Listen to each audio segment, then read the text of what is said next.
दोस्तों हम आज के इस इंपॉर्टेंट वीडियो को शुरू करें उससे पहले आप कमेंट बॉक्स में जय हिंद जरूर लिखिएगा। बड़ी खबर ये है कि भारत सरकार ने आज डीआरडीओ को वो सारे अप्रूवल दे दिए हैं जिसके तहत डीआरडीओ भारत के स्वदेशी 5th जनरेशन फाइटर जेट को तैयार करने वाला है और ये शायद साल 2024 की भारतीय सेनाओं के लिए सबसे बड़ी खबर हो सकती है, क्योंकि पिछले 1 से 2 सालों से प्रयास किया जा रहा था कि भारत को भी 5th जनरेशन का फाइटर जेट मिल सके और रशिया पिछले 1 साल से भारत को ये फाइटर जेट बेचने की कोशिश कर रहा था। लेकिन भारत ने भी पहले से तैयारी करके रखी है कि इस बार 5th जनरेशन के फाइटर जेट को हम खुद से ही तैयार करेंगे और आज फाइनली उस प्रोजेक्ट पर मोहर लगाई जा चुकी है। तो आइए डीआरडीओ के इस नए प्रोजेक्ट को डिटेल्स में समझते हैं। बस हमें सपोर्ट करने के लिए इस वीडियो को छोटा सा लाइक और चैनल को सब्सक्राइब जरूर कीजिएगा। दोस्तों 5th जनरेशन एयरक्राफ्ट की बात की जाए तो भारतीय सेनाओं में इसका होना बहुत ज्यादा जरूरी है। ऐसा इसलिए कि भारत के पड़ोसी देश जो खासकर दुश्मन देश हैं जैसे कि चीन और पाकिस्तान, ये लगातार उन देशों के कांटेक्ट में है जिनके पास 5th जनरेशन के फाइटर जेट्स हैं और कई देशों को मिलने के अप्रूवल भी रिसीव हो चुके हैं। ऐसे में अगर भारत ने समय रहते इसके ऊपर काम नहीं किया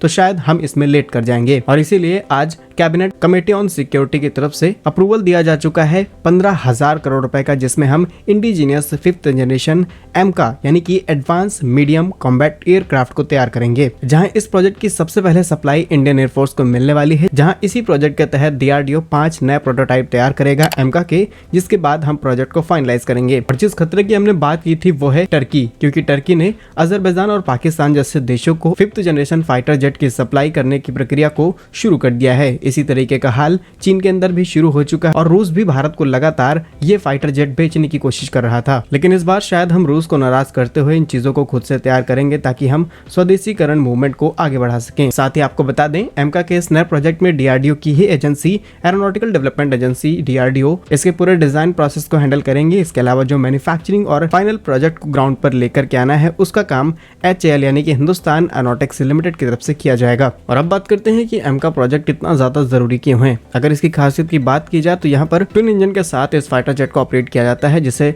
ड्राइवर लेस और सुपरसोनिक की स्पीड से भी ऑपरेट किया जा सकता है। इस एयरक्राफ्ट की पेलोड कैपेसिटी भी नॉर्मल एयरक्राफ्ट की तुलना में बहुत ज्यादा है और करीब करीब 7,000 किलोग्राम तक के वेट को आसानी से कैरी किया जा सकता है। इन सारी रिपोर्ट्स के बाद एक ही चीज सामने निकल के आती है कि एग्जैक्टली इन नए फाइटर जेट्स के अंदर हम इंजन कौन से इस्तेमाल करने वाले हैं। तो यहाँ पर जनरल इलेक्ट्रिक 414 इंजन का इस्तेमाल किया जाएगा, जिन्हें मेक इन इंडिया मिशन के तहत भारत में ही तैयार किया जाएगा, लेकिन इनकी जो टेक्नोलॉजी है वो जनरल इलेक्ट्रिक की रहेगी। बाकी का सारा काम भारत के अंदर किया जाएगा और अब फाइनली कुछ ही समय बाद भारत को 5th जनरेशन फाइटर जेट भी मिलने वाला है। फिलहाल डीआरडीओ की इस नई तैयारी पर आप क्या सोचते हैं हमें कमेंट्स में जरूर बताइएगा। भारत के ऐसे ही यूजफुल इन्फॉर्मेटिव वीडियोस पाने के लिए आप हमारे यूट्यूब चैनल को सब्सक्राइब जरूर कर लीजिए। मिलेंगे हम आपको एक नई और इंटरेस्टिंग वीडियो में, तब तक के लिए वंदे मातरम, भारत माता की जय।